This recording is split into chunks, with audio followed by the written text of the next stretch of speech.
Hi, I'm Drew Saur, and today I want to do a follow-up to this concept of relationship planning, which is a previous video I did. So if you remember that, or you can go check it out, but in a nutshell, it was the idea that whenever you start a new role, there are really two things that are important. One, pretty much everybody does, which is deliver some value. Find some problems, fix the problems, show that you're adding value to the role that you've been assigned. Great, most people do it. The second half, which people don't always think about as formally, is are you building the right relationships?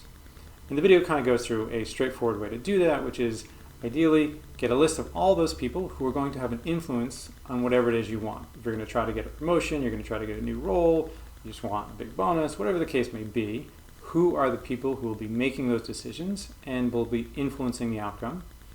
What is your current relationship with them? What do you want their relationship to be? And how do you do that? How do you move them closer to where you want them to be? And ultimately, the simple question to answer is, what do they want? If you can figure out what they want, help them get it, then chances are you'll be able to grow that relationship. And so what I wanted to talk about today was just a strategy for what happens when it's more complicated than that.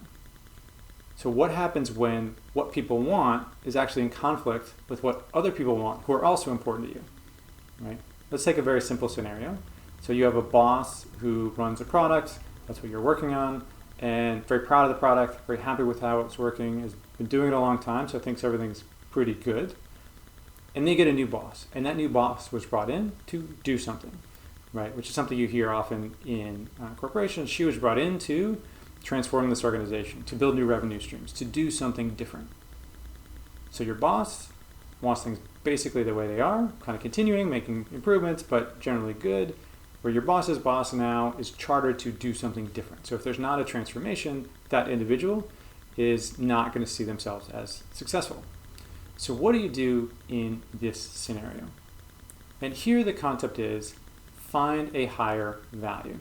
Right, so this is just one strategy. There's many different things you can do here, but this is the one I wanted to share with you today, which is when things are seemingly in conflict, what can you find as a common value that will allow you to have a clear charter for what you're trying to do, right? So in this case, what do you do? Are you trying to protect the product or are you trying to transform it? Because if you try to protect the product, the boss's boss will think you're basically old school and not part of the new direction. And if you try to change it, your boss may get a little upset with you because you seem to be aligned to this new person where, well, you worked for me for 5 years, what's going on, right? So you kind of end up in this potentially conflicting scenario. So find the higher value means what is an attribute that you think both of these individuals will agree with. And you kind of go up the value chain. And what I mean by that is, okay, here we are with product or change. Well, what's a common value that both of those people would agree with? Quality. There's a good example. So would both of these people agree that we need a high quality product? Chances are, yes. Right? Your boss wants a high quality product because it is the product that they're very focused on. And the new person wants a high quality product because if the quality goes off, it's not going to work. So that is an example of sort of going up the value chain and saying, okay, here's what I want to focus on, which is making sure we have a quality product. So you can then make that your charter, right? So you can be, I'm focused on making the highest quality product we have. Well, what do you think about this transformation? What do you think about this? Well, they try to put you in the middle. Your answer becomes, I'm here to make sure we have the highest quality product possible, and that's what I'm focused on. So how can we do that with the transformed product? How can we do that with our current product base? That's what I'm focused on, and you avoid putting yourself in the middle. That's the idea. And the reason it's kind of finding the higher value is because what happens if the new person wants to kill the product and your boss wants to save the product? Okay, now it's not about quality. Quality doesn't work anymore. So, this is a pretty difficult scenario to be in, but what do you do there? Well, ultimately, you can go all the way up the chain because what's at the top is our company will be successful. We all want our company to be successful, right? Hopefully, right? If you're working in a company, that's one of the ideas.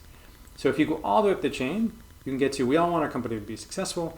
And somewhere in the middle, you can kind of then walk back down and say, well, what do we have in common? We want our customers to be happy. Do you agree with that? Yes. Okay. So then customer experience, customer transition is going to be very important. Right? And so this idea is simply walk up the chain of values, again, with the highest being, we just want our company to succeed, we don't want to get fired, whatever the case may be, and look for a value that these people who are seemingly in conflict can come together.